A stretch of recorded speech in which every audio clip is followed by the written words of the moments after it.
ومن يضلله فلا هادي له وأشهد أن لا إله إلا الله وحده لا شريك له وأشهد أن محمدا عبده ورسوله يا أيها الذين آمنوا اتقوا الله حق تقاته ولا تموتن إلا وأنتم مسلمون يا أيها الناس اتقوا ربكم الذي خلقكم من نفس واحدة وخلق منها زوجها وبث منهما رجالا كثيرا ونساء واتقوا الله الذي تساءلون به والأرحام إن الله كان عليكم رقيبا يا أيها الذين آمنوا اتقوا الله وقولوا قولا سديدا يصلح لكم أعمالكم ويغفر لكم ذنوبكم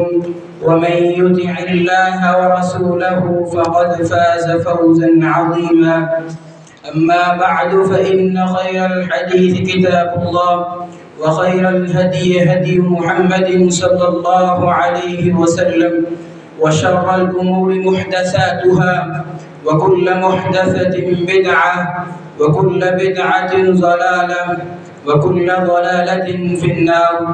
أعوذ بالله من الشيطان الرجيم. بسم الله الرحمن الرحيم. الذين إن مكناهم في الأرض أقاموا الصلاة وآتوا الزكاة وأمروا بالمعروف ونهوا عن المنكر وَلِلَّهِ عَاقِبَةُ الْأُمُورِ.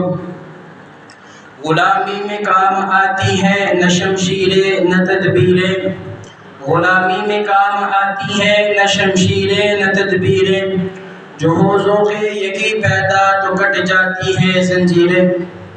حضرات محترم، آج 18 اگست ہے.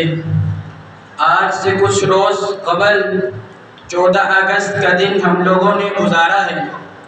یہ وہ 14 اگست 1947 کہ جب پاکستان مارز وجود میں آیا، ہمارے آباء و اجداد نے لاکھوں شہداؤں کی قربانیوں سے یہ وطن عزیز پاکستان لا الہ الا اللہ کی بنیاد پر ہم نے حاصل کیا تھا.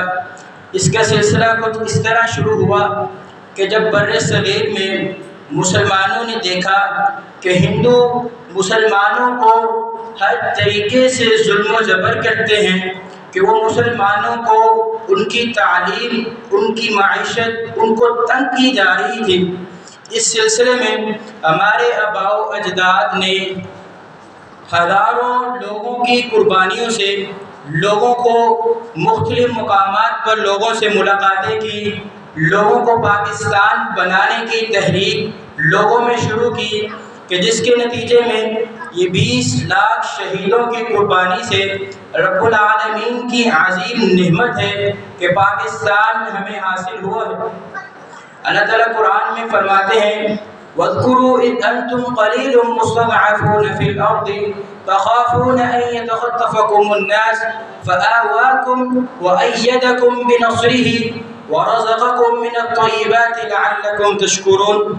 رب العالمین فرماتے ہیں کہ یاد کرو کہ جب تم زمین میں بہت تھوڑے تھے، لوگوں کے ہاں تم کمزور سمجھے جاتے تھے، تم ڈرتے تھے کہ لوگ تمہیں کچل نہ دیں، تو ہم نے تمہیں رزق دیا، تمہیں ٹھکانہ دیا تاکہ تم شکر گزار بنو. اب اللہ تعالیٰ نے ہمیں آزادی تو دی، ہم نے ہندوؤں سکھوں سے پاکستان سے آزاد کروایا، مگر آزادی کے کچھ تقاضے ہیں جس کو آج ہم نے یہ سمجھنا ہے کہ پاکستان تو ہم نے حاصل کر لیا، اب اس کے عملی تقاضے کیا ہیں، یہ آج کے خطبۃ الجمعہ میں میں آپ کے سامنے گوش گزار کروں گا. رب العالمین حق سچ بیان کرنے کی اور آپ سب کو عمل کرنے کی توفیق عطا فرمائے. یہ کتنا بڑا المیہ ہے کہ ہندوؤں، سکھوں اور انگریزوں سے پاکستان تو ہم نے آزاد کرایا، ہزار مخالفتوں، ان کی شرارتوں اور سازشوں کا مقابلہ کرتے ہوئے یہ پاکستان لاکھوں جانوں، لاکھوں شہداء کی قربانیوں، ہزاروں ماں بہنوں کی عصمت دریوں کے بعد یہ پاکستان حاصل کروانے والوں کی یہ آج تیسری نسل سوال کرتی ہے بالکل ان واقعات سے واقف ہے کہ پاکستان کس مقصد کے لیے ہم نے حاصل کیا تھا، اور اکثر تو بڑی معصومیت سے یہ سوال کرتی ہے کہ پاکستان کیوں بنایا گیا، انڈیا سے پاکستان کو علیحدہ کیوں کیا گیا، اور اکثر تو یہ کہتے ہیں کہ پاکستان اگر انڈیا میں ہی رہنے دیتے تو اس میں حرج ہی کیا تھا، کیونکہ لا الہ الا اللہ کی بنیاد پر یہ پاکستان حاصل ہوا ہے۔ قائد اعظم محمد علی جناح نے جب پاکستان کی تحریک چلائی، آزادی کی تحریک چلائی، تو ساتھ یہ نعرہ لگایا تھا کہ پاکستان کا مطلب کیا، لا الہ الا اللہ، مطلب یہ تھا کہ یہ لا الہ الا اللہ کی بنیاد پر حاصل ہونے والا ملک، اس پہ نظام بھی لا الہ الا اللہ کا چاہتے ہیں۔ اسلام ایک مکمل ضابطہ حیات ہے، اسلام ایک مکمل ضابطہ حیات ہے۔ 4 مارچ 1946 کو قائد اعظم نے شیلانگ سے خطاب کرتے ہوئے فرمایا کہ اسلام ایک مکمل ضابطہ حیات ہے، اس میں دین کو سیاست سے الگ نہیں کیا جا سکتا، کیونکہ ہر مسلمان کے پاس قرآن کا ایک نسخہ ہونا چاہیے جس سے ہر مسلمان قرآن سے اپنی تعلیم حاصل کرے، اپنی تربیت حاصل کرے۔ آج بہت بڑا المیہ ہے کہ ہم لوگوں نے قرآن کی تعلیمات کو بھول دیا ہے۔ ہمارے اکثر تو جو ہمارے وزیر ہیں قرآن کی تعلیم سے ناواقف ہیں، جس کی وجہ سے آج ہم لوگ کو کہتے ہیں کہ ملک ہمارا ڈیفالٹ ہو رہا ہے۔ اکثر وجہ یہ ہے کہ ہم لوگوں نے قرآن کی تعلیم کو چھوڑ دیا ہے، حالانکہ پاکستان لا الہ الا اللہ کی بنیاد پر ہم لوگوں نے حاصل کیا تھا، لیکن اس کے تقاضے ہم لوگ پورے نہیں کر رہے۔ آگے چلیے، ممبئی میں خطاب کرتے ہوئے قائد اعظم نے فرمایا کہ ہر کوئی چیز اچھی جو چیز ہے وہ اسلام ہے، اگر کوئی چیز اچھی نہیں ہے تو وہ اسلام نہیں ہے۔ یعنی کہ کیا ہم کوئی بھی کام اچھا عمل شروع کرتے ہیں تو وہ اسلام کے مطابق ہے۔ ہم لوگ قرآن کو بالکل بھول چکے ہیں، جس کی وجہ سے ہماری آئندہ جو نسلیں ہیں اس کے بالکل ناواقف ہیں۔ ہم لوگ طرح طرح کے، آپ لوگوں نے سنے ہوں گے، طرح طرح کے ہم لوگوں کو مسائل نظر آتے ہیں۔ یہ سب کس کی وجہ سے ہے؟ ہم لوگوں نے قرآن کو چھوڑ دیا ہے۔ بھائیوں، قرآن کو لازم پکڑو، یہ قرآن کی تعلیم کو اپنے آپ کو، اپنے گھر والوں کو، بچوں کو قرآن کی تعلیم ضرور دیجیے۔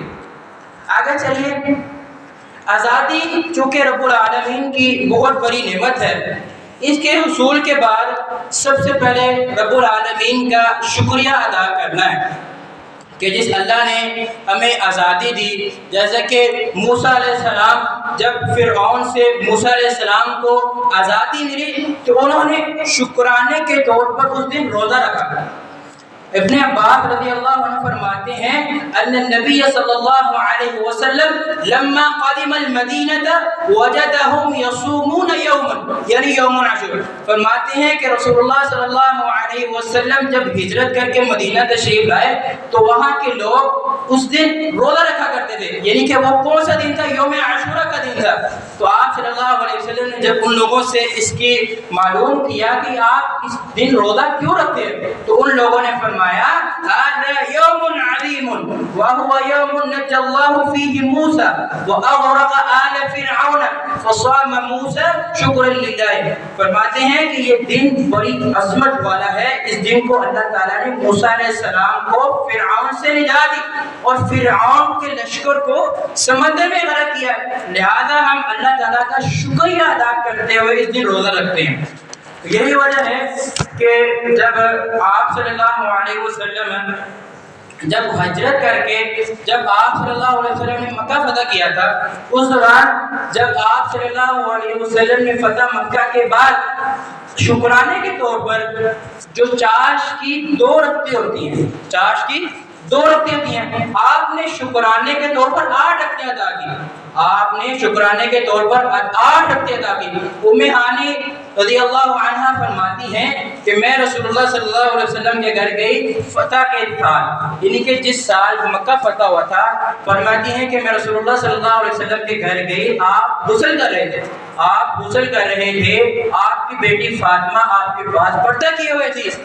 تو میں نے سلام کی، آپ صلی اللہ علیہ وسلم نے پوچھا من ہادی، فقلت انا ام ہانی، تو کہتی ہیں کہ رسول اللہ صلی اللہ علیہ وسلم نے سوال کیا کون ہے، تو میں نے کہا میں ام ہانی ہوں۔ آپ صلی اللہ علیہ وسلم نے فرمایا مرحبا بام ہانی، فلما غسل غسلہ، تو فرماتی ہیں کہ جب رسول اللہ صلی اللہ علیہ وسلم غسل سے فارغ ہوئے، آپ اٹھے وضو کیا، وضو کرنے کے بعد آپ صلی اللہ علیہ وسلم نے چاش کی 8 رکعتیں ادا کی۔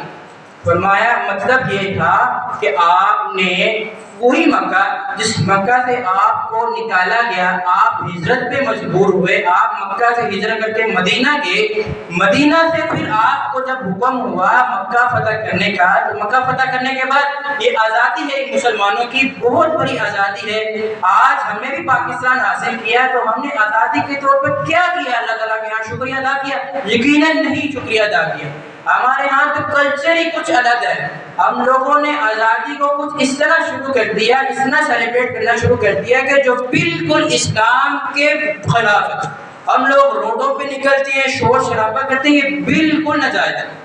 دیکھیے رسول اللہ صلی اللہ علیہ وسلم کا طریقہ کیا ہے کہ آپ شکرانے کے طور پر حالانکہ عبادت 2 رکعت ہے، چاش کی نماز 2 رکعت ہے، آپ صلی اللہ علیہ وسلم نے شکرانے کے طور پر 8 رکعتیں ادا کی۔ گویا ہمیں یہ سمجھ آتی ہے، اللہ رب العزت اور رسول اللہ صلی اللہ علیہ وسلم کے ذریعے ہمیں یہ سمجھانا چاہتے ہیں کہ شکریہ ادا کرنے سے، اللہ رب العزت کی عبادت کرنے سے اللہ تعالیٰ خوش ہوتے ہیں۔ آگے چلیے، ان روایت سے جو ہم نے 2 روایات آپ کے سامنے رکھی ہیں، سے معلوم ہوا کہ آزادی ملنے پر اللہ تعالیٰ کا شکریہ ادا کرتے ہوئے اس کو زیادہ سے زیادہ عبادت کرنی چاہیے۔ جیسے کہ موسیٰ علیہ السلام آزادی حاصل کرنے کے بعد روزہ رکھا، اور ہمارے پیغمبر صلی اللہ علیہ وسلم نے کافروں سے آزادی حاصل کرنے کے بعد چاشت کی جمع 2 رکعتیں دی، آپ نے 8 رکعتیں ادا کی۔ دوسرا کام کیا ہے؟ عاجزی اور انکساری، یعنی کہ قوموں کی آزادی در حقیقت نعمت الہی ہے، اس کے موقع پر ہمیں فخر تکبر سے بالکل پرہیز کرنا چاہیے۔ تکبر نہیں کریں، تکبر جو ہے انسان کو اندر سے کھوکھلا کر دیتی ہے۔ انسان کو ہر وقت عاجزی انکساری میں رہنا چاہیے۔ انسان کو کبھی بھی اپنے آپ کو بڑا نہیں سمجھنا چاہیے۔ ہر انسان کو اگر ہم اپنے نیچے والے لوگوں کو کم تر سمجھتے ہیں، یہ بالکل غلط ہے۔ ہم لوگ انسان کی تکبیر کرتے ہیں، حالانکہ اللہ رب العزت کی خاص اشرف المخلوقات ہم نے اللہ تعالیٰ نے انسان کو بنایا ہے، تو ہمیں تکبر زیب نہیں دیتا۔ آگے چلیے کہ حصول ذاتی کے بعد اہم مقصد یہ ہے کہ کلمے والی دھرتی پر رب تعالیٰ کا نظام کو نافذ کیا جائے، کیونکہ اللہ کا حکم بھی ہے، اور پاکستان بنانے کا مقصد بھی یہی تھا کہ پاکستان دین کے نفاذ کے لیے بنایا گیا ہے۔ یہی وجہ ہے کہ قائد اعظم محمد علی جناح نے 13 جنوری 1948 کو، یعنی کہ 13 جنوری 1948 کو اسلامیہ کالج پشاور میں گفتگو کرتے ہوئے فرمایا کہ ہم نے پاکستان محض زمین کے ٹکڑے کے لیے نہیں حاصل کیا، بلکہ ہم ایک ایسی تجربہ گاہ حاصل کرنا چاہتے تھے جہاں ہم اسلامی اصولوں کو آزما سکیں۔ یعنی کہ ہم پاکستان، یعنی کہ قائد اعظم کا بھی یہ نظریہ تھا کہ پاکستان ہم نے لا الہ الا اللہ کے نظام کے لیے، لا الہ الا اللہ کا نظام نافذ کرنے کے لیے ہم نے حاصل کیا۔ آگے چلیے، اقامت دین کا حکم نبی صلی اللہ علیہ وسلم کی امت کو ہی نہیں ہے پھر، بلکہ اس سے پہلی اقوام کو بھی یہی حکم تھا کہ وہ اقتدار جب ان کو بادشاہ دی جاتی تو رب العالمین کی تعلیمات کو نافذ کریں۔ آئیے قرآن سے چند مثالیں آپ کے سامنے رکھنا چاہتا ہوں۔ باری تعالیٰ نے جب داؤد علیہ السلام کو بادشاہت دی تو ساتھ ہی یہ حکم بھی جاری کیا کہ حق میں، اس میں حق والے دین کے مطابق فیصلہ کریں، یعنی کہ دین پر عمل کرتے ہوئے دین کے جو احکامات ہیں اس کے مطابق فیصلہ کریں۔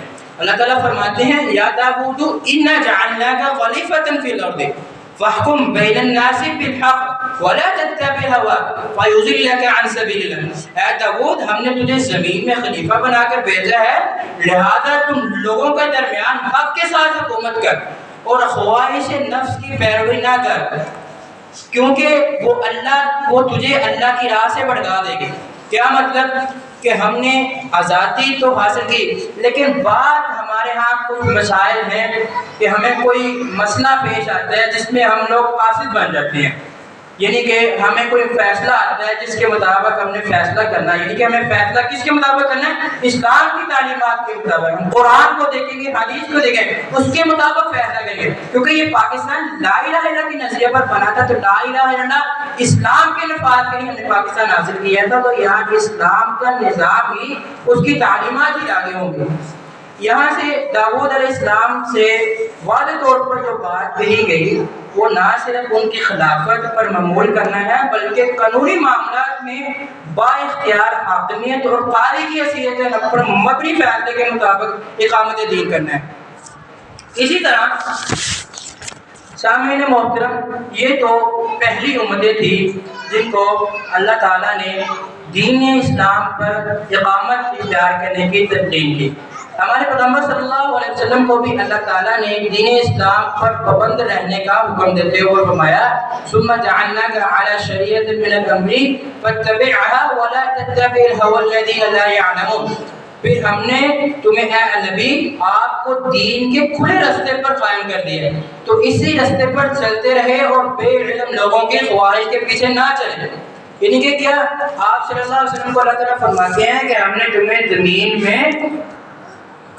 زمین پر شریعت نافذ کرنے کے لیے بھیجا، یعنی کہ تم لوگ دوسرے لوگوں کی شریعت پر نہ چلنا، حالانکہ تاکہ تم لوگ بھٹکے نہ جاؤ، ان کے خواہش کے پیچھے نہ چلتے رہنا. آگے اللہ تعالیٰ فرماتے ہیں یہ تو نبی صلی اللہ علیہ وسلم کو اللہ تعالیٰ نے اسلام کے نافذ کرتے ہوئے اس کے مطابق فیصلہ کریں. مزید اللہ تعالیٰ نے امت محمدیہ صلی اللہ علیہ وسلم کا بھی حکم دیا کہ آپ لوگ بھی، امت محمدیہ صلی اللہ علیہ وسلم کو حکم دیا کہ آپ بھی تعلیمات کے اوپر اپنی زندگی کو گزاریں. جو لوگ اس کی مخالفت کرتے ہیں، اس کے حکام کو جاری کرنے میں سختی محسوس کرتے ہیں، اللہ تعالیٰ فرماتے ہیں وَمَن لَّمْ يَحْكُم بِمَا أَنزَلَ اللَّهُ فَأُولَٰئِكَ هُمُ الْفَاسِقُونَ. اللہ تعالیٰ فرماتے ہیں کہ جو لوگ اللہ کے نازل کردہ قانون اور شریعت کے حکم پر عمل پیرا نہیں ہوتے، اصل میں وہ لوگ فاسق ہیں.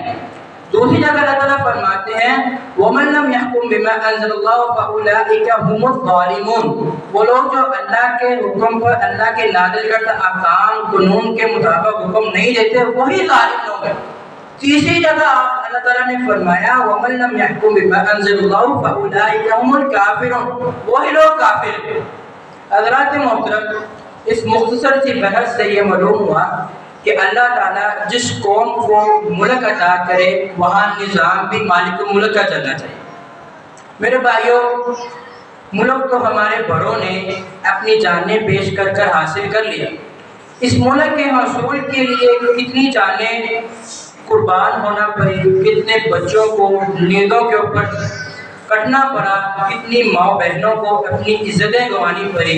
لیکن آج ہم اپنے آپ سے یہ سوال کیے کہ ہم نے پاکستان کو کیا دیا؟ پاکستان کے لیے ہمارے شہیدوں نے تو، ہمارے آباء و اجداد نے تو بے شمار قربانیاں دی ہیں. اب سوال یہ ہے کہ ہم نے پاکستان کو کیا دیا ہے؟ آگے چلیے، تیسرا مقصد جو ہم نے عملی تقاضوں میں تیسرا ہمارا تقاضا کیا ہے کہ نیکی کا حکم دینا اور برائی سے روکنا.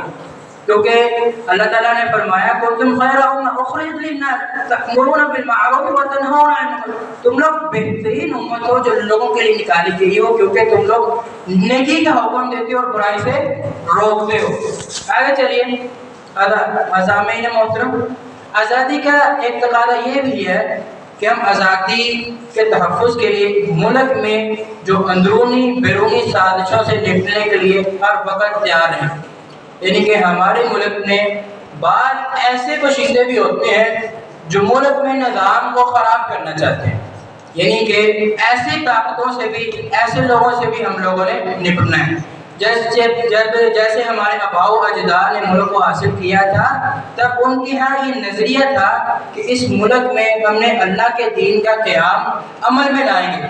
مگر دشمن کی یہ سازشیں ہیں کہ دیکھیں کہ آج 76 برس ہو چکے ہیں، اس کے باوجود بھی ہم لوگ لا الہ الا اللہ کے نظام اس ملک میں نہیں نافذ کر سکے. ہم جسمانی طور پر تو آزاد ہیں، مگر اندرونی اور بیرونی دشمنوں کے سازش دیکھیے، آج بھی ہم ذہنی غلام بن چکے ہیں. ہم نے محض جسمانی آزادی تو حاصل کر لی، مگر اپنے دل سے پوچھئے کیا ہم واقعی آزاد ہیں؟ کیا جو ہمارے سیاستدان ہیں، کیا ایوان بالا میں بیٹھنے والے، کیا ہمارے ججز سب آزاد ہیں؟ کیا ہم غربت سے، نفرت، ڈر، خوف، دہشت گردی، بے روزگاری اس سے آزاد ہیں؟ یقیناً نہیں، یقیناً نہیں۔ اس سے جب ہم ملتے جلتے سوالات مزید ہم اپنے ذہنوں میں آئیں گے تب ہمیں اندازہ ہوگا کہ ابھی صحیح معنوں میں ہم آزاد ہی نہیں ہوئے، کیونکہ آزادی صرف جسمانی آزادی نہیں ہوتی، حقیقی آزادی کے لیے ابھی بہت محنت باقی ہے، ہم نے بہت محنت کرنی ہے، اس ملک کو ہم نے آزاد کروانا ہے۔ آزاد تو ہم لوگ ہیں لیکن ذہنی غلام بن چکے ہیں، ہم نے ذہنی غلامی سے بھی نکلنا ہے، کیونکہ پاکستان لا الہ الا اللہ کی بنیاد پر حاصل ہوا ہے، ہم نے لا الہ الا اللہ کا نظام ہی نافذ کرنا ہے۔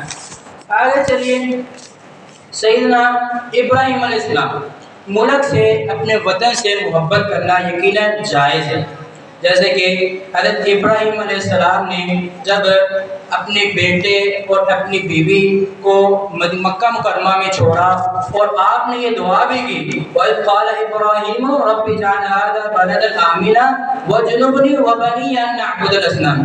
اور جب ابراہیم علیہ السلام نے دعا کی، اے میرے رب اس شہر یعنی مکہ کو امن والا بنا دے اور میرے بچوں کو بھی اس بات سے بچا لے کہ ہم بتوں کی عبادت کریں۔